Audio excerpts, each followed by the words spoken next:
What's going on, bikers? Welcome back to Tim's Garage, and today what I'm going to be doing is installing these engine sliders on my 2018 Triumph Thruxton R.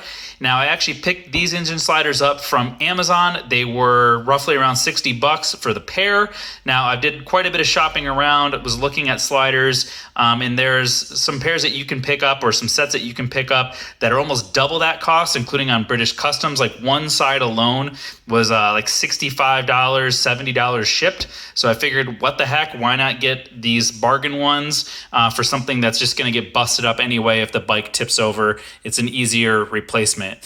These are machined and they look clean. They're powder coated and nice. They also include the sleeves and all the hardware that we need to have this installed on the bike, and it should be a pretty easy install. This one goes on the right side of the bike and this one on the left. And when it's all said and done, it should look pretty clean and offer some protection in case the bike is tipped over. Let me just show you guys here kind of what this will look like. So this one will be installed on the bottom down here like this, and it should stick out about that far when it's done.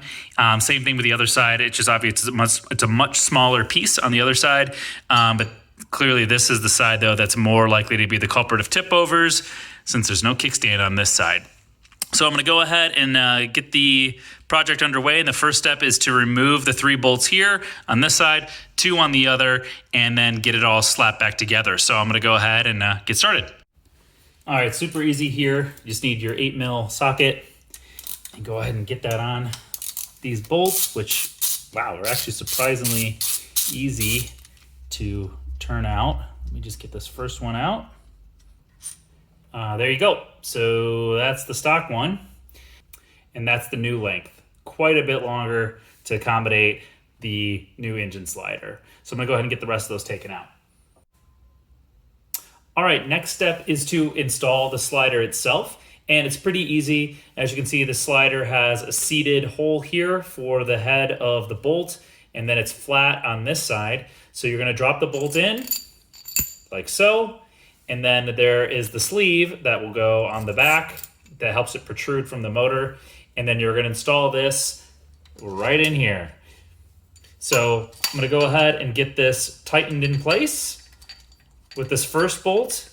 And then I'll do the same thing for the other 3, and then get this assembled in place and then torque it down. And the torque should be down to 7 foot-pounds. It's not super tight. This is an aluminum cover, but you want to make sure that it's tight enough all the way around on the cover, because you don't want any leaking. So I'm going to go ahead and get this all buttoned up. All right, so I've got these bolts just snugged up. Now I'm going to take my torque wrench and just get them to the right spec. That's 7.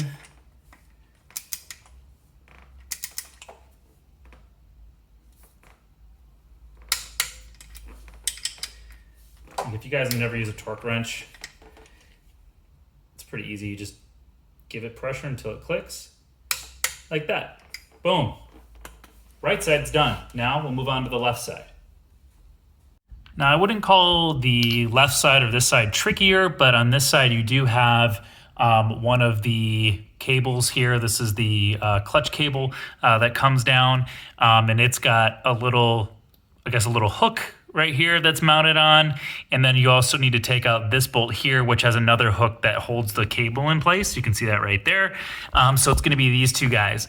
But I should be able to take those out, no problem, to get this one on this side installed right here. All right, so took those bolts out, and this hook barely even moves. You can see there, barely even moves, so no worries about it falling down or anything, and same on this side. And then you'll just stack the new hardware on top of those 2, just like on the right side of the bike. All right, I've got the slider loosely installed. Next step now is just to tighten it down like the other side, and then this project will be done. So I'll wrap this up and then give you guys a full shot view. All right, so there's our final product. The engine case slider is done.